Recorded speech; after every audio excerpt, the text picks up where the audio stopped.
Hey everyone.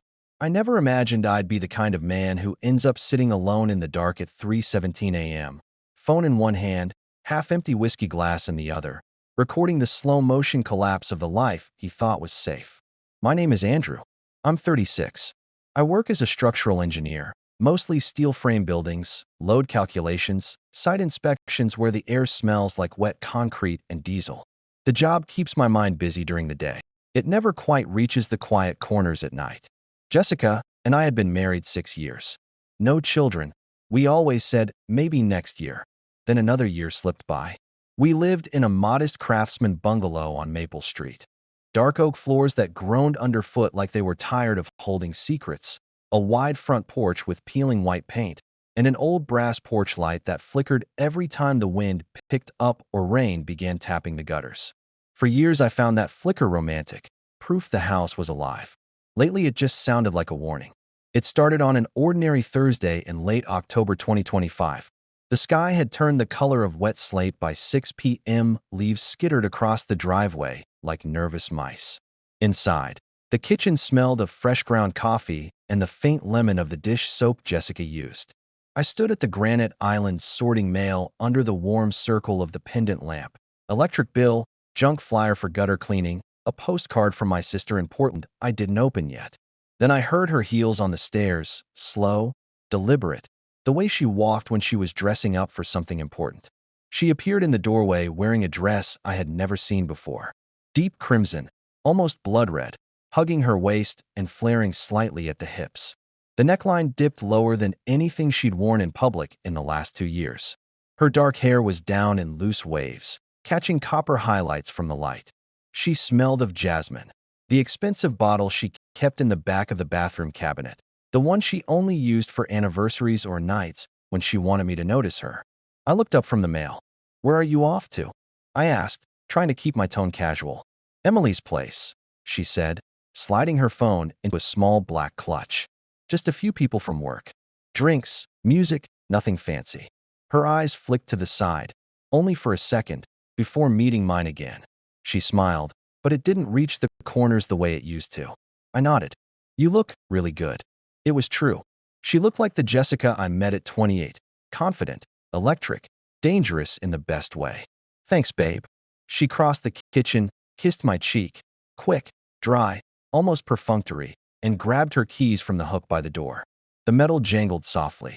"Don't wait up," she added, already turning the knob. The front door closed with a muted click that seemed to echo longer than physics should allow. I stood there holding the electric bill, listening to her car reverse down the driveway, tires crunching over fallen leaves. Then silence. Just the refrigerator humming, the faint drip of the kitchen faucet I'd been meaning to fix for months, and the porch light flickering outside the window like Morse code I couldn't read. I told myself it was normal. 6 years in, people need separate nights. Girls' nights. Space. I poured another cup of coffee, even though I didn't want it, just to have something to do with my hands. Sat at the island. Scrolled through my phone. Nothing from her. By 11:42 p.m. I texted, "Everything okay?" Delivered. No read receipt. By 1:19 a.m. Home soon? Read at 1:21. No reply. She walked through the door at 3:47 a.m. I was still awake, sitting on the living room couch in the dark with only the blue glow of the TV menu screen. She didn't turn on any lights. Just kicked off her heels by the door. Clack, clack, and padded barefoot across the oak floor toward the stairs. I spoke before she reached the first step. "Hey." She froze. Turned slowly. "Hey, you're still up?" "Couldn't sleep." I stood, walked toward her. Even in the dim light, I could see her mascara was slightly smudged, her lipstick faded at the edges. Her hair looked wind-tousled. And there was a smell, not just jasmine anymore. Cigarette smoke, wine, and something muskier, warmer. Someone else's cologne. "You smell like a bar," I said, trying to keep it light. She laughed, short, nervous. "Yeah, it got a little rowdy. Emily's new neighbors are wild." She stepped closer, touched my arm. Her fingers were cold. "Sorry I didn't text more." Phone died halfway through. I looked down at her hand on my sleeve. Nodded. "Okay." She kissed me then, soft, almost apologetic. Then turned and climbed the stairs. I heard the shower start. Steam drifted down a few minutes later, carrying the scent of her lavender body wash. trying to overwrite whatever had been there before. I stood at the bottom of the stairs listening to the water run for 23 minutes. When she finally came to bed, she smelled clean, innocent. She curled away from me, back to my chest, the way she always did when she wanted to be held without having to ask. I lay awake staring at the slow spin of the ceiling fan. The blades cut shadows across the wall in perfect rhythm. My chest felt tight. Not anger, not yet. Just pressure. Like the air had grown heavier while I wasn't looking. She was asleep in minutes, breathing slow and even. I watched the digital clock on her nightstand flip from 4:12 to 4:13 to 4:14. And I wondered, for the first time in 6 years, whose arm she had really been in tonight. That was the night the splinter lodged under my skin. Small, sharp, impossible to ignore once you feel it. I didn't know it then, but everything that followed, every lie, every late-night text, every red dress, every hotel key card, every tearful apology, was already written in the silence between 3:47 and 4:14 a.m. In the opening, Andrew enters the scene with the deep-seated expectation that 6 years of marriage have created an unshakable foundation of trust and mutual understanding.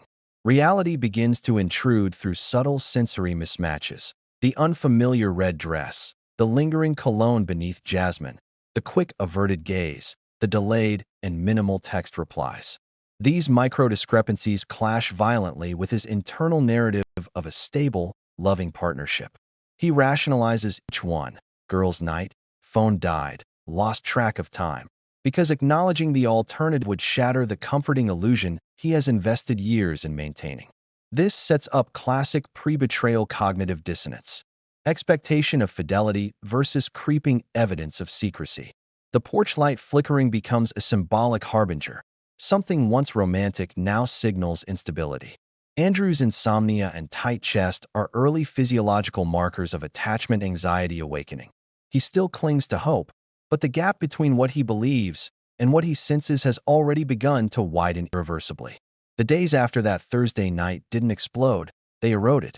Quietly, patiently, like water wearing down stone you once thought unbreakable.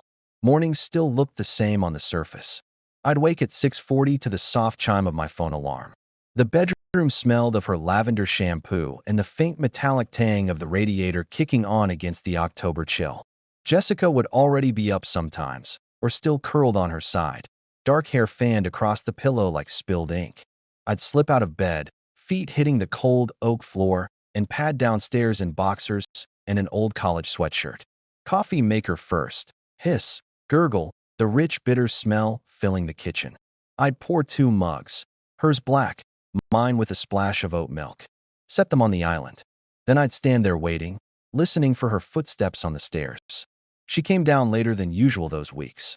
Hair still damp from a quick shower, wearing one of my old button-downs over yoga pants. The ones that used to make her look cozy and mine. Now they just looked like camouflage. "Morning," she'd say, voice soft, almost careful. She'd pick up the mug, cradle it with both hands, let the steam rise against her face. Sometimes she'd lean against me for a second, hip to hip, forehead briefly to my shoulder.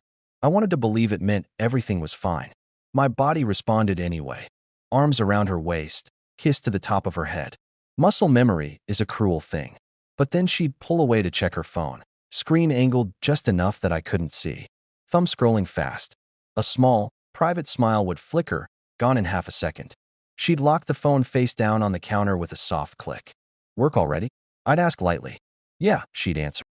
Client freaking out over deadlines again. She never used to lie about work. Or maybe she did, and I never noticed. One Tuesday, she left early. Said there was a breakfast meeting at the office. Kissed me goodbye, lips lingering a beat longer than necessary, almost like apology.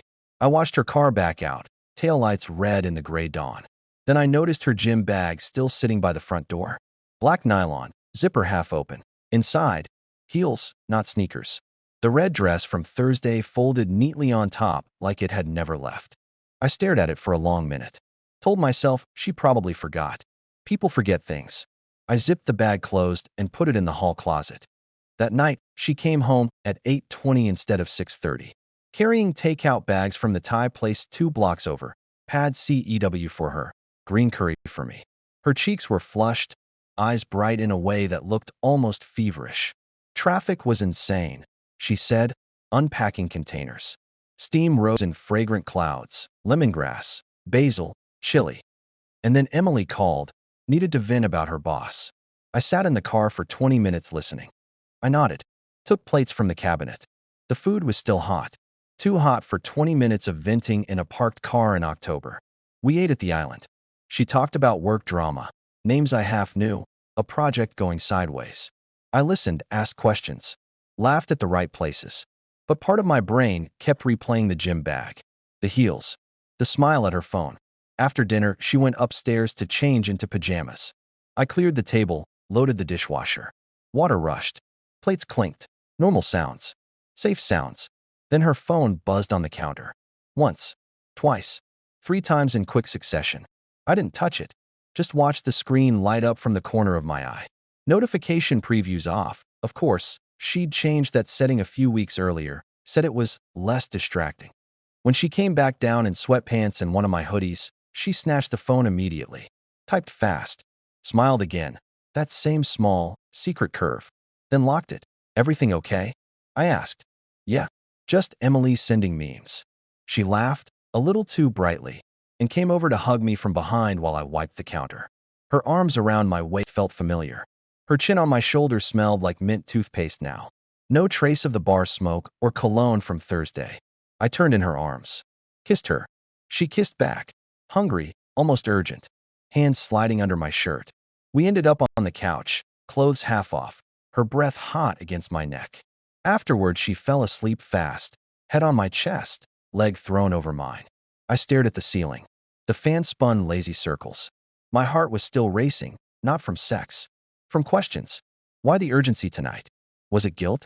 Or was she trying to remind herself, and me, that things were still good here? The next weekend, she announced a girls' brunch with Emily. Saturday, 10:30 a.m. She wore jeans, boots, a soft sweater, nothing flashy. Kissed me goodbye at the door. Back by 2 or 3, she said. She texted at 1:15, running late, lost track of time. Love you. Read receipt on. No photo. No explanation. By 4:30, I texted back. All good? Read at 4:32. No reply.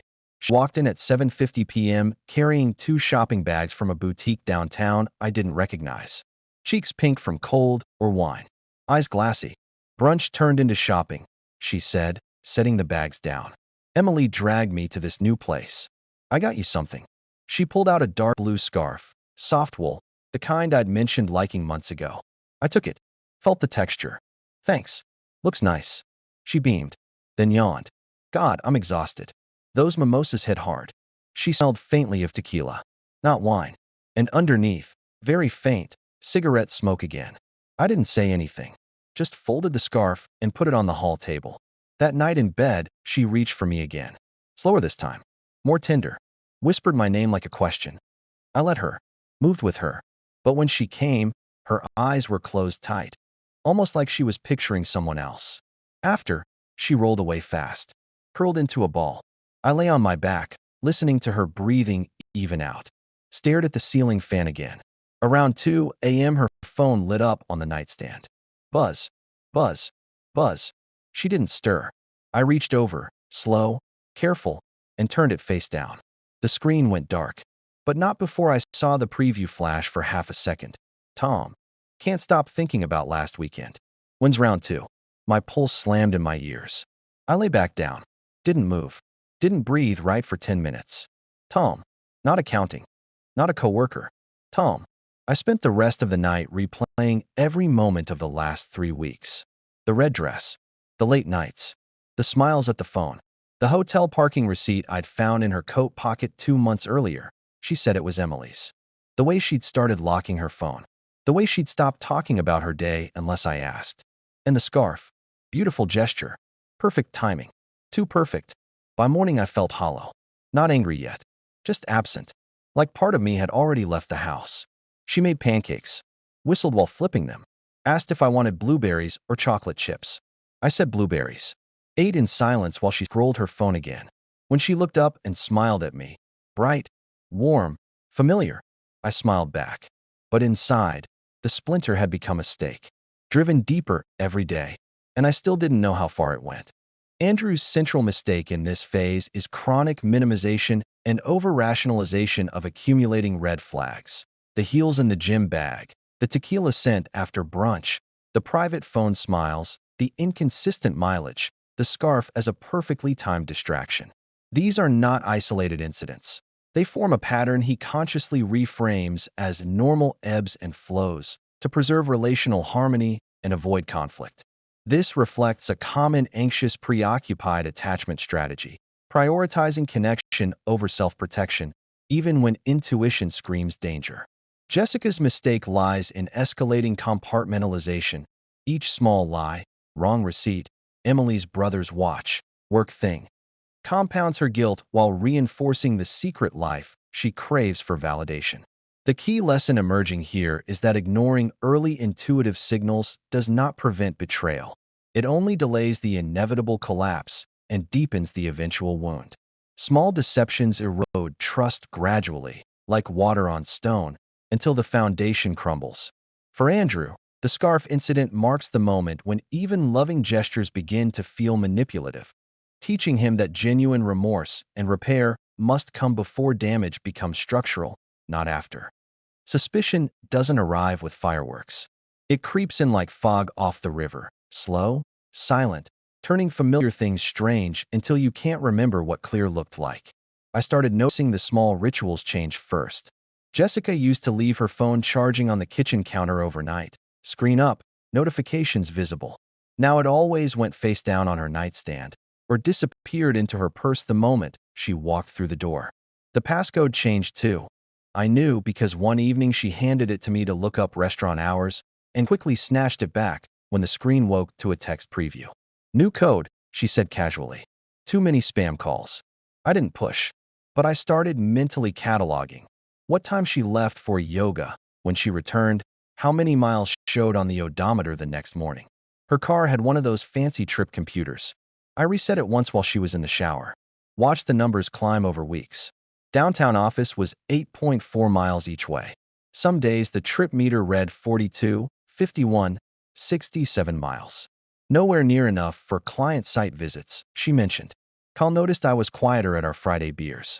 We met at O'Malley's like always. Same booth in the back, same dark wood scarred with decades of initials. Neon beer signs buzzed overhead. The place smelled of fried onions and spilled stout. You look like shit, man, he said, sliding a pint my way. Foam sloshed over the rim. What's going on with Jess? I stared into the glass. Watched bubbles rise and pop. Probably nothing. Just off lately. Late nights. Phone glued to her hand. He leaned forward. Voice low over the bar noise. You think she's? I don't know. The words tasted like metal. But something's different. Carl didn't push. Just nodded. Want me to run a quiet check on anyone? I know a couple guys who can look without leaving traces. I hesitated. Felt the line I was about to cross. Then pictured her smile at the phone. The tequila smell. The scarf. Yeah, I said. There's a name. Tom. No last name yet. 2 days later, Kyle texted a screenshot. Tom Reynolds. 38. Real estate agent. Instagram public. Profile pic. Him on a rooftop bar, city lights behind. Arm around a woman cropped out. Posts mostly property listings, gym selfies, occasional party shots. One from mid-October, dimly lit room. Bottles on a table, people dancing. Timestamp matched the night Jessica came home at 3:47 a.m. In the background, blurry red dress. Could be coincidence. Could be her. My stomach turned over. But still, no smoke gun. Guilt chewed at me every night. Was I the crazy, controlling husband now? The one who tracks mileage and screenshots friends' profiles? I almost deleted Kyle's messages. Almost convinced myself the red dress was popular that season. Then came the hotel key card. I found it by accident. Borrowed her car to pick up groceries because mine was in the shop for an oil change. Reached into the center console for a pen and my fingers brushed plastic. Plain white key card, no logo, just a magnetic stripe and small printed number, 1408. I sat in the parking lot of the grocery store for 10 minutes holding it. Remembered the parking receipt from months earlier, same downtown hotel chain. She'd said it was Emily's. I believed her then. That evening, I drove to the hotel alone. Modern glass tower downtown. Lobby smelled of lilies and expensive carpet cleaner. Marble floors reflected warm chandelier light. I stood by the elevators pretending to check my phone, watching people come and go. No Jessica. No Tom. Just a sick feeling in my gut. Back home, she was cooking pasta.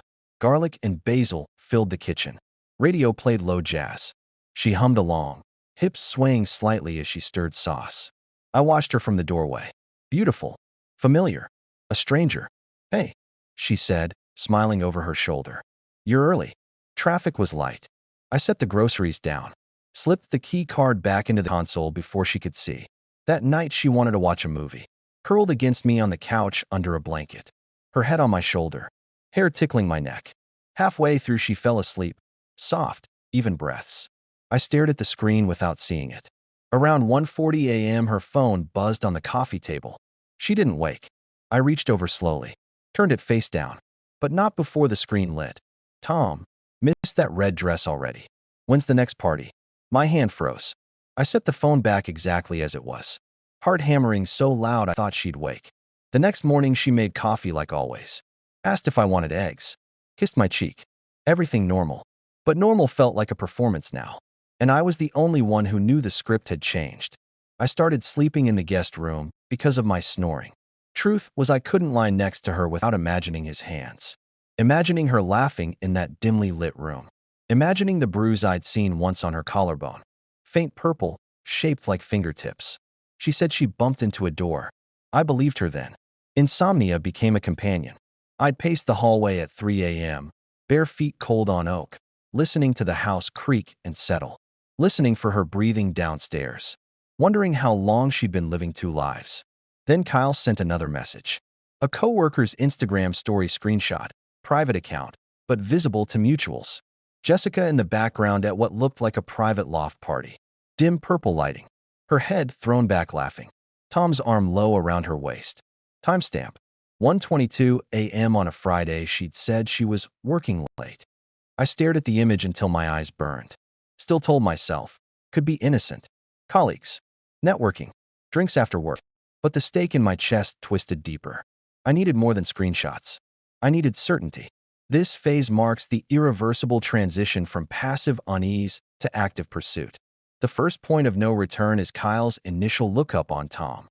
Once suspicion gains external validation, it stops being just in Andrew's head.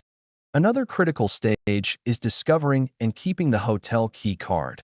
Physical evidence turns abstract doubt into tangible betrayal. Jessica's escalating concealment, new passcode, face-down phone, vague excuses, reflects avoidance, coping, and growing cognitive dissonance. She knows she's risking the marriage but can't stop. For Andrew, surveillance replaces intimacy. Trust is supplanted by investigation. Reconciliation becomes mathematically improbable after this point because emotional safety is replaced by forensic scrutiny. The relationship is no longer a shared reality, but a crime scene under review. The moment certainty arrives isn't loud. It's quiet. Surgical. A scalpel sliding between ribs you didn't know were exposed. I bought the camera on a Wednesday afternoon. Small, matte black, disguised as a smoke detector. Ordered online with next-day shipping. Installed it myself the next evening while Jessica was at yoga. Mounted it high in the living room corner. Lens angled toward the coffee table where she always left her phone. App linked to my phone. Motion detection on. I tested it twice. Watched my own grainy image walk across the screen in real time. Felt like a stranger in my own house. Guilt was there, sharp and constant. But the alternative, wondering forever, was worse. She announced another girls' night that Friday. Same red dress. Same jasmine perfume. Same quick kiss at the door. Don't wait up, she said, smiling. Her eyes looked almost sad for a second. Or maybe I imagined it. I waited until her taillights disappeared down Maple Street.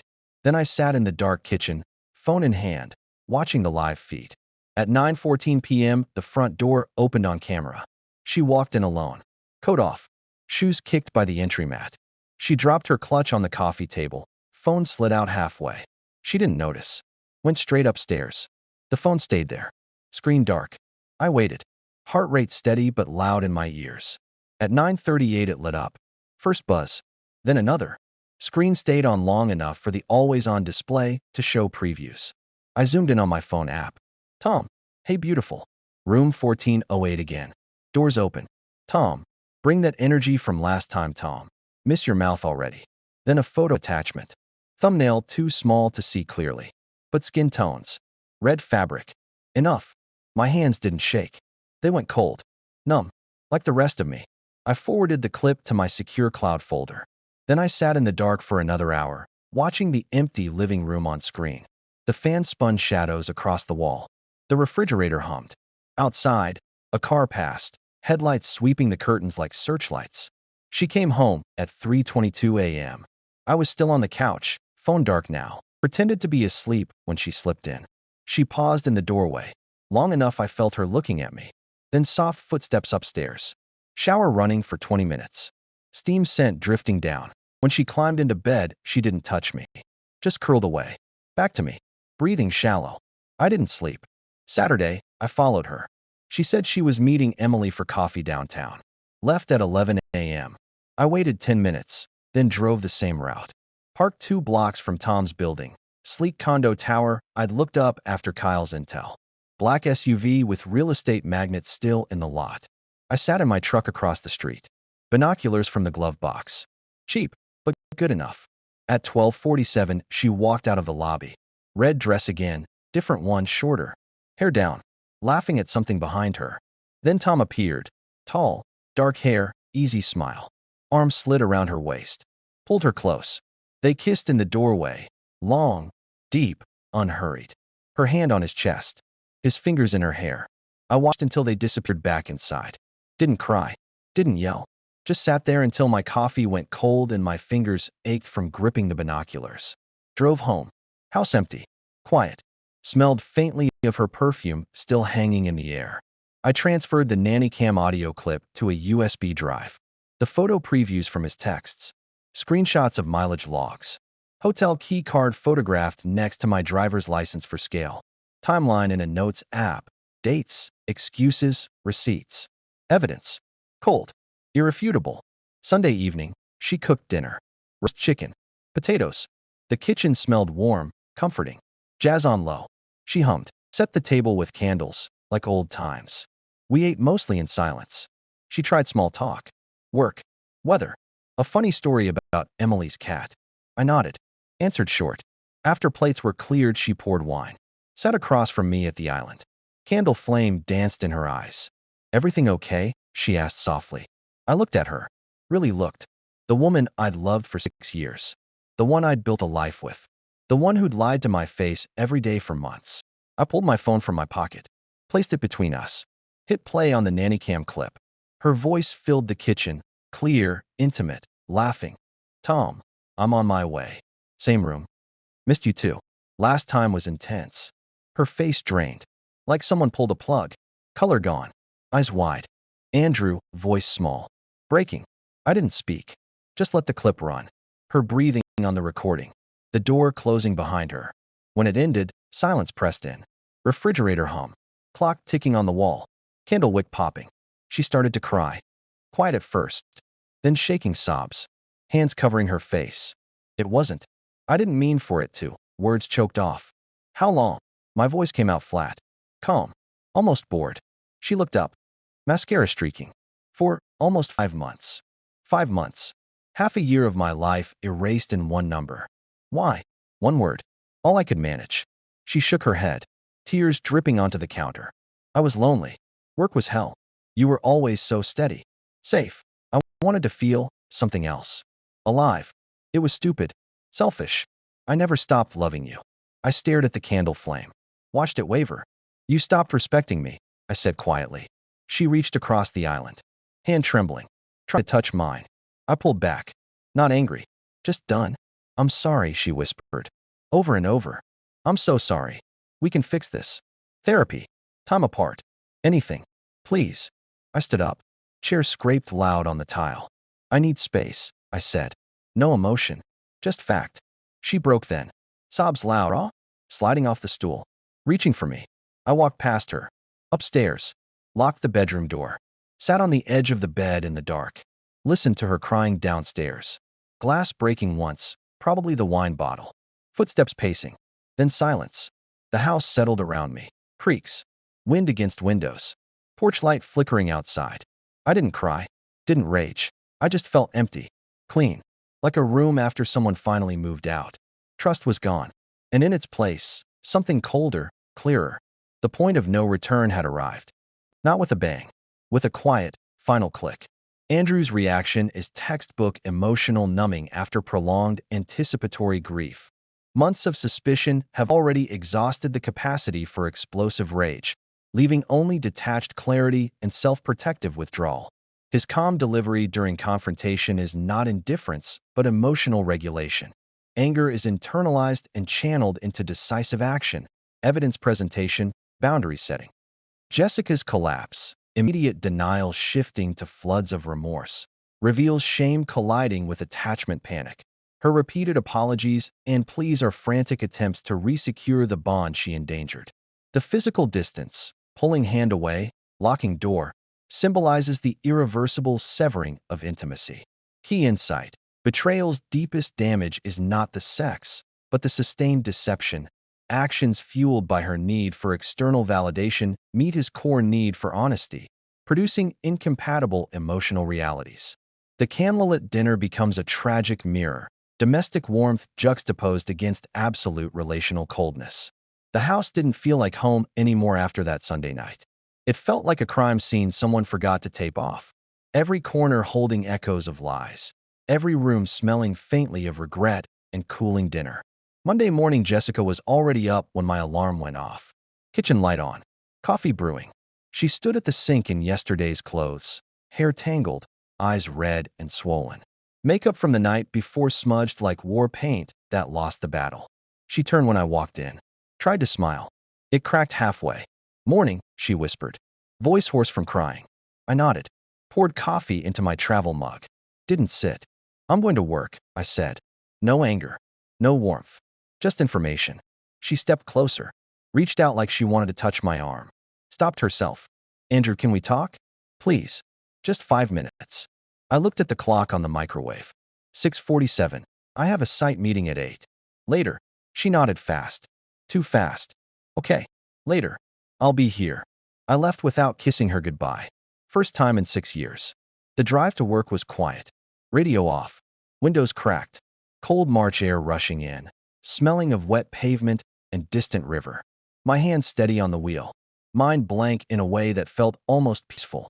At the office, I buried myself in blueprints. Load calculations. Beam spans. Numbers that didn't lie. Colleagues asked if I was okay. I said yes. They didn't push. Came home at 7:15 p.m. House dark except kitchen light. Jessica sitting at the island. 2 plates covered in foil. Wine glasses untouched. She stood when I walked in. "I made your favorite, lasagna. Thought, maybe we could eat together." I set my bag down. I already ate. Sandwich at the site trailer. Her face fell. Small. Almost imperceptible. But I saw it. "Okay," she said softly. "I'll put it in the fridge." I went upstairs. Showered. Long hot. Let the water pound my shoulders until skin turned pink. When I came down in sweats, she was on the couch. Knees drawn up. Blanket around her. Staring at nothing. I sat in the armchair across from her. Not close. She looked up. "I called a therapist today. Individual first. Then, maybe couples if you want." I nodded once. "Good." Silence stretched. Clock ticking. Refrigerator cycling on. "I know I broke us," she said finally. Voice cracking. "But I'm willing to do whatever it takes. Move out for a while. Give you space. Go to therapy every day if that's what you need. Just don't shut me out completely." I looked at her. The woman who used to be my safe place. Now she looked small. Fragile. Guilty. "I'm not shutting you out," I said. "I'm protecting myself." Tears spilled again. She didn't wipe them. Just let them fall. The next weeks became a slow, polite disintegration. We spoke about bills. Groceries. Who would take the good coffee maker? Never about us. She tried gestures. Left notes on the fridge. "I'm sorry. I love you." Bought my favorite IPA 6-pack. Placed it in the door shelf like an offering. Cooked even when I said I wasn't hungry. I ate alone in the guest room most nights. Door closed. TV low. Sound of her moving around downstairs, like a ghost in her own house. Kyle came over one Thursday after work. Brought pizza. We sat on the porch despite the March chill. Streetlights buzzing overhead. Death visible in the air. "She's trying," he said, handing me a slice. Cheese stringing. Steam rising. She is, I agreed. But trying after doesn't erase before. He nodded. You staying? I looked at the flickering porch light. No. Next day I started the practicals. Quietly. Methodically. Opened a separate bank account. Transferred half of our joint savings. Contacted the landlord. Lease was in her name originally. I'd been added later. Asked to be removed. Met with a divorce attorney downtown. Small office above a coffee shop. Smelled like espresso and printer ink. He was calm. Kind. Explained no-fault options. Asset division. Timeline. I didn't cry in his office. Just nodded. Signed initial paperwork. Came home that evening. Jessica was in the kitchen folding laundry. My shirts. Hers mixed in. I set the folder on the island. Divorce petition. Draft. Clean. No accusations. Just dissolution. She saw it. Froze. Hand on a half-folded towel. Andrew. I'm moving out next week, I said. Found an apartment near the river. Month to month. She started shaking. No. Please. We can. I'm not doing this to punish you. I cut in gently. I'm doing it because I can't live in half a marriage. And neither can you. Not really. Tears came fast. She sank onto a stool. I love you. I still love you. I know. My voice steady. But love isn't enough when trust is gone. She cried hard then. Shoulders heaving. Face in hands. I didn't comfort her. Just stood there until the sobs slowed. Then I went upstairs. Packed one suitcase. Essentials only. Left the rest. The house could keep the memories. Friday night, I slept in the guest room one last time. Sheets cold. Mattress too soft. Heard her crying through the wall until 2 a.m. Saturday morning, I loaded the suitcase into my truck. She stood on the porch in a hoodie. Arms wrapped around herself. Eyes puffy. I paused at the bottom step. Look back. I hope you find what you were looking for, I said. Not out there. In here. Tapped my chest once. She nodded. Couldn't speak. I drove away. Porch light flickering behind me in the rear view. Maple Street shrinking. House disappearing. The apartment was small. One bedroom. Big windows. River view if you leaned. Bare walls. Echoey floors. First night, I made coffee. Black. No oat milk. Sat on the floor, furniture delayed. Watched lights reflect on the water. No perfume. No lies. No red dress. Just quiet. For the first time in months, maybe years, I breathed without the weight on my chest. It wasn't happiness. Not yet. But it was space. And space, I realized, was the first step towards something real.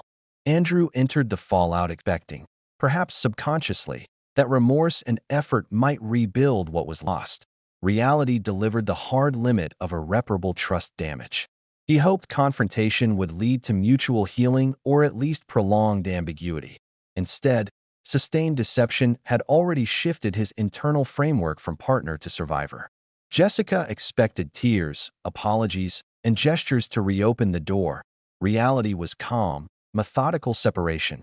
Her pain met with boundaries rather than rescue. The contrast underscores a core betrayal truth.